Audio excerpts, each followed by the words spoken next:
Some people, when they hear the word exam, can immediately conjure up feelings of panic. And for some people, they can't necessarily override those feelings of panic. The exam does become in their mind a really big deal, which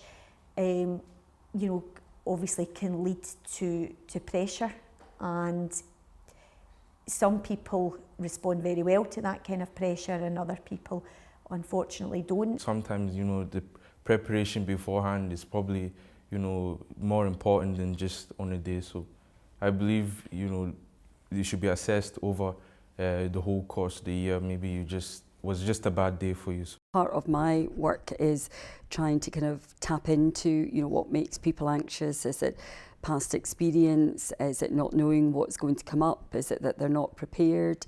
And so if you can do a little bit of background work and make somebody more confident, then you're more likely to get a better result for the student. I think on the whole, they are important.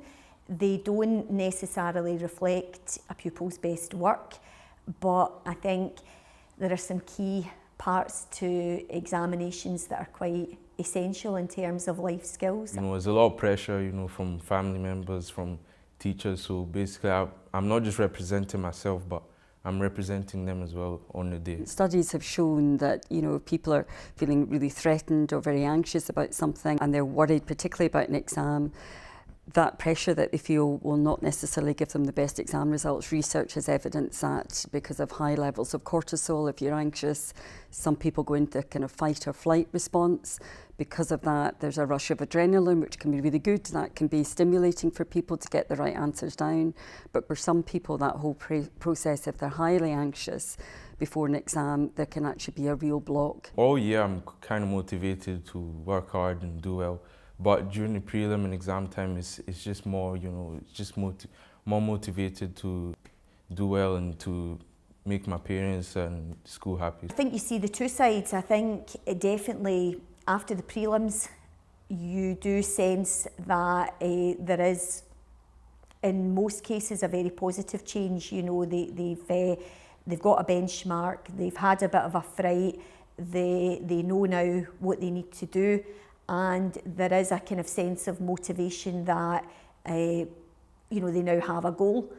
But conversely, obviously, you do see a number of pupils who maybe start to worry about the exam. They do maybe start to struggle a bit. They maybe doubt their own ability. Their confidence has maybe had a knock from the prelims, or for whatever reason, they require a certain amount of exams for university or for college. There can sometimes be a mantra in schools: if you don't get 5 A's, you're going to be a disaster. I don't believe that. I think there's always a route. Colleges play a really important part for students who perhaps haven't achieved their qualifications that they thought they were going to get at school. There is an argument that focusing on exam results doesn't really give a clear reflection of pupils' ability. Just because they feel like they can't, achieve much, they doubt themselves, they compare themselves with other people who are performing really well in class, and then they feel like, they're not as capable as they are. But I try to advise them and tell them that, as long as you work hard, you can do anything. There are some cases where it very much is about pupils spending the hours at home or in a library or after school, revising notes, learning the information, understanding the information, being able to reproduce that. And I think being able to do that under pressure is still quite a key component of that, and it does, I think, allow universities and colleges and I suppose some employers to have a real handle on how this person would cope in their educational establishment or the world of work. It's just, a letter on a piece of paper. It doesn't mean anything. Just because you maybe fail an exam, you're not a failure. Exam results truly aren't everything, and there are always other avenues in life, and try not to kind of put that exam pressure so fully on somebody that you're not getting the best results at the end of the day.